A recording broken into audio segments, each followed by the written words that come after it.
Assalamualaikum di sana. Suku Rao adalah suatu kelompok masyarakat yang berdiam di sekitar perbatasan Provinsi Sumatera Utara dan Provinsi Sumatera Barat hingga ke wilayah Kabupaten Pasaman di Provinsi Sumatera Barat.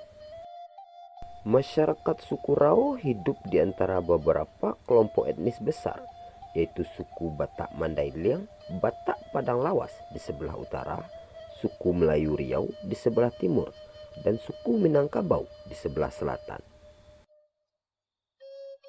Uniknya, suku Rao hidup dengan budaya yang berbeda dengan kelompok etnis lainnya. Mereka memiliki tradisi, budaya, dan bahasa tersendiri. Menurut cerita dari masyarakat Rao, mereka telah bermukim di wilayah ini sejak abad ke-5 Masehi.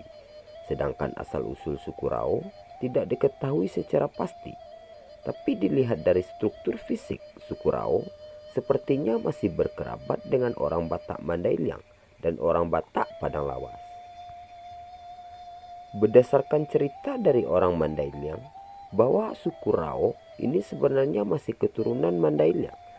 Karena sejak berabad-abad silam, arus perantau dari tanah Mandailing bermigrasi ke wilayah Sumatera Barat yang membentuk suatu etnis bernama suku Rao.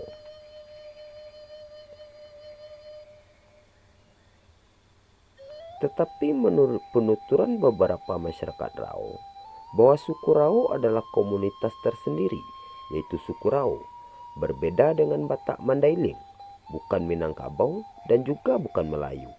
Walaupun sebagian dari mereka tidak menyangkal bahwa nenek moyang mereka mungkin saja berasal dari tanah Batak Mandailing.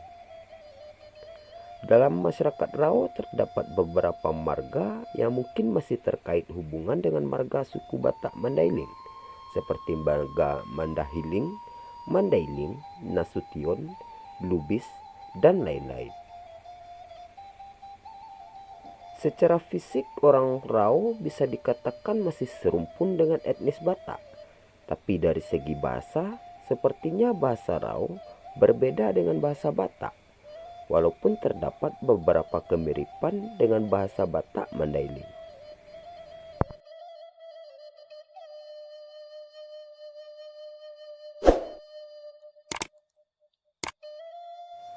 Dari beberapa tulisan yang membahas tentang awal keberadaan orang Rao, dikatakan bahwa orang Rao adalah merupakan keturunan campuran dari etnis Lubu sebagai penghuni awal daerah ini dan orang Mandahiling sebagai pendatang di wilayah ini. Dari kedua etnis inilah terjadi masyarakat Rao seperti sekarang ini. Wilayah permukiman suku Rao yang bertetangga dengan masyarakat Melayu Riau dan masyarakat Minangkabau secara tidak langsung ikut mempengaruhi budaya mereka. Usulan lain mengatakan bahwa orang Rao berasal dari suku Lubu yang datang dari negeri Campa. Tapi dari beberapa ulasan tentang orang Lubu, bahwa orang Lubu sebenarnya memiliki ras Wedoid yang berbeda dengan orang Campa yang memiliki ras Mongoloid. Sedangkan dilihat dari struktur fisik orang Rao, saat ini adalah termasuk ras Mongoloid. Jadi usulan ini mungkin masih kurang tepat.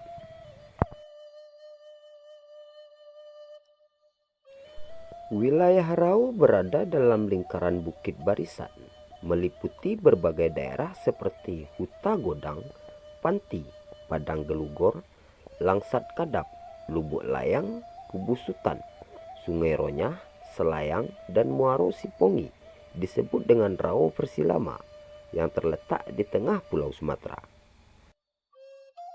Orang Rao saat ini masih tetap mengamalkan adat resam dan budaya asli Rao. Budaya Rao yang paling terkenal ialah Bajoja, Batotah, atau adat pantat tanah. Anak-anak Rao tidak dibolehkan menyentuh tanah sebelum menjalankan upacara Bajoja ini.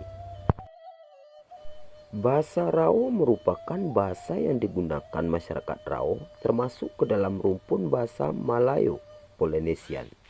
Bahasa dan budaya Rao agak berbeda dengan Tapanuli, Minangkabau, dan Riau Daratan.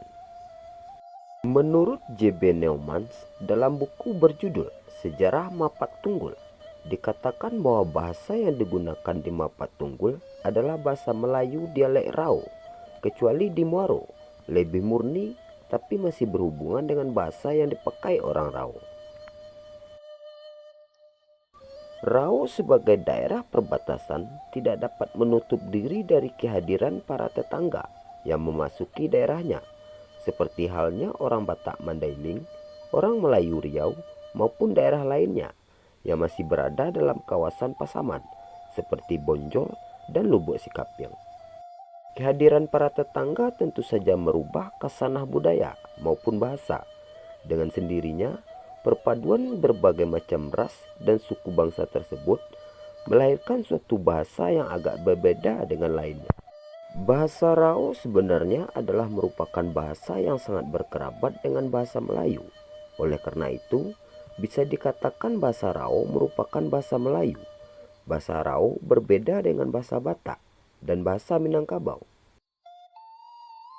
Menurut pendapat para peneliti bahasa, bahwa bahasa Rau merupakan bahasa Melayu baku, cikal bakal bahasa Melayu sekarang, yang berarti lebih tua dari bahasa Melayu yang sekarang ini. Tapi sebenarnya tidak diketahui secara pasti apakah bahasa yang digunakan oleh orang Rau saat ini adalah bahasa asli mereka atau merupakan bahasa yang terbentuk akibat dominasi bahasa-bahasa lain di sekitar wilayah mereka.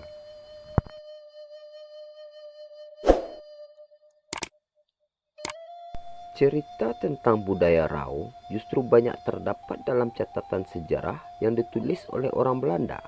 Di Rau terdapat sebuah benteng Amorogen sebagai saksi pertempuran sengit antara penjajah Belanda melawan pribumi yang dipimpin oleh Tuanku Rau, si Pongki Nanggolan Sinambela, yang merupakan putra dari Sisingamangaraja X.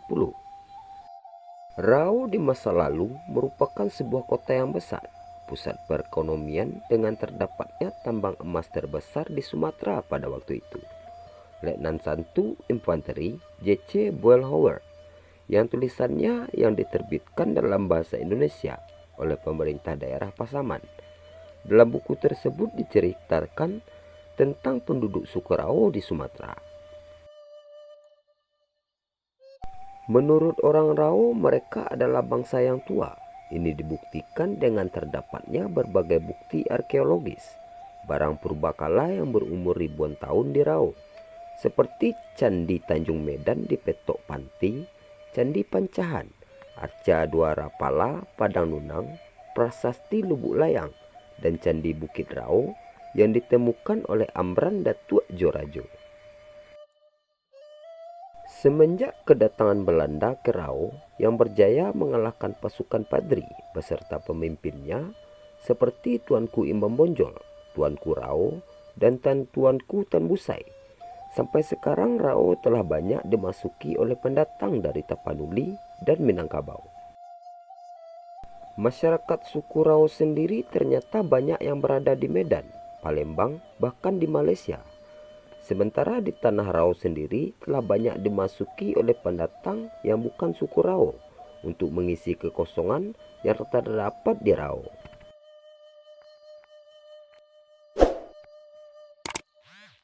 Sekitar 500 tahun yang lalu, sebagian besar masyarakat suku Rau banyak yang hijrah ke Malaysia, terutama di Perak, Negeri Sembilan, Pahang, Selangor, dan Kelantan. Nama-nama kampung asli mereka pun terbawa menjadi nama tempat di tanah perantauan mereka.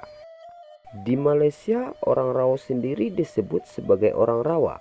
Dalam kehidupan keseharian mereka di Malaysia, orang Rau tetap kokoh mempertahankan bahasa, adat istiadat, budaya, dan hubungan kekerabatan dengan kampung asal nenek moyang mereka di Rau.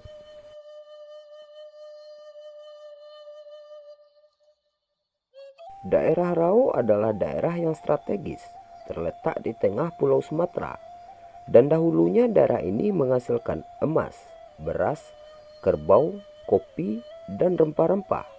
Sehingga sejak dulu daerah Rau dipenuhi oleh para pedagang dari berbagai negara seperti India, Arab, Cina, dan bangsa-bangsa dari daratan Indochina yang masuk ke Rao melalui Sungai Rokan atau Sumpu.